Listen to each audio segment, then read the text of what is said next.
அனைவருக்கும் வணக்கம். செரிமான நலம் நாள் 1. இன்றைய வகுப்பில் பொதுவாக நம்ம செய்யக்கூடிய சின்ன சின்ன வாழ்வியல் தவறுகளால் எப்படி நமக்கு செரிமான சிக்கல் ஏற்படுகிறது மற்றும் இந்த செரிமான சிக்கல் ஏற்பட்டுவிடக்கூடாது என்பதற்காக நம்முடைய தமிழர் மரபில் பின்பற்றப்பட்ட ஒரு சில சின்ன சின்ன வழிமுறைகளை பற்றி நம்ம தெரிஞ்சுக்க போகிறோம். முதல் விடயம் உணவு. நம்முடைய தமிழர் பாரம்பரியத்தில் உணவில் குறிப்பாக பகல் உணவு என்னவா இருக்கும் அப்படின்னா சாப்பாடு இருக்கும், சோறு, அதுக்கு குழம்பு, ரசம், தயிர் அல்லது மோர் நம்ம உணவில் எடுத்துக்கிறோம்.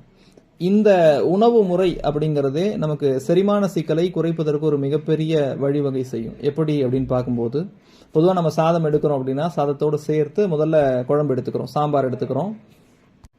இதில் இருக்கக்கூடிய காய்கறிகள் நம்முடைய உடலுக்கு தேவையான சத்துக்களை முதல்ல தருது. அடுத்து ரசம் எடுத்துக்கிறோம், சாதத்துக்கு ரசம் எடுத்துக்கிறோம். இந்த ரசம் என்ன செய்யும் அப்படின்னா நம்முடைய உடல்ல செரிமான சிக்கல் வராமல் நாம சாப்பிடக்கூடிய உணவை சரியா செரிமானம் செய்வதற்கு இந்த உணவுப் பொருட்கள், இந்த ரசம் உதவி செய்யுது. மூன்றாவதா இருக்கக்கூடிய தயிர் அல்லது மோர்.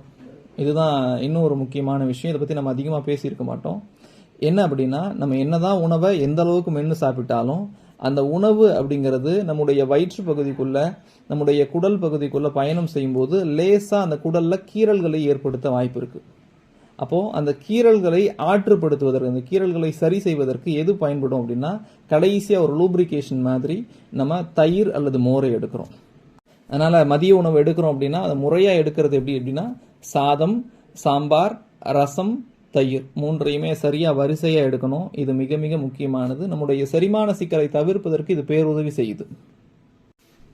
மற்றும் நம்ம உணவு எடுக்கும்போது என்னென்ன விதிமுறைகளை பின்பற்றணும் அப்படின்னு பார்க்கும்போது, பொதுவாக உணவை உண்ணும்போது நன்றாக மென்று, நம்ம வாயில நன்றாக மென்று கூழ் போல் அரைத்து உமிழ்நீர் கலந்து அதற்கு பிறகுதான் உணவை விழுங்கணும். இதற்கான காரணம் என்ன அப்படின்னு பார்க்கும்போது, நம்முடைய உணவில் இருக்கக்கூடிய சத்து பொருட்களை உட்கிரகிக்கக்கூடிய ஒரு வேலையை நம்ம நல்லா மென்று சாப்பிடும்போது அந்த இடத்துல நம்ம ஏற்படுத்துகிறோம். அதோடு இல்லாமல் நம்ம சொல்லியிருந்தோம், நம்ம சாப்பிடக்கூடிய உணவு நம்முடைய குடல்களுக்கு செல்லும் போது சின்ன சின்ன கீறல்களை ஏற்படுத்த வாய்ப்பு இருக்குன்னு சொன்னோம். நம்ம நல்லா மென்று உணவை சாப்பிடும்போது அந்த வாய்ப்பு குறைகிறது. அடுத்ததான் நம்ம பார்க்கக்கூடிய விடயம் இரவு தூக்கம். அதாவது அக்குபங்சர் தத்துவம் நமக்கு என்ன சொல்லுது அப்படின்னா, இரவு 11 மணியிலிருந்து 3 மணி வரைக்கும் நம்முடைய உடல்ல கல்லீரலும் பித்தப்பையும் மிக தீவிரமா தன்னுடைய வேலைகளை செய்யும் அப்படின்னு சொல்றாங்க. இந்த கல்லீரலும் பித்தப்பையும் இந்த நேரத்தில் சரியா வேலை செஞ்சா நம்முடைய உடல்ல கழிவு நீக்கம் முறையா நடைபெறும். கழிவு நீக்கம் நம்முடைய உடல்ல முறையா நடைபெற்றால் செரிமான சிக்கல் நமக்கு ஏற்படாது.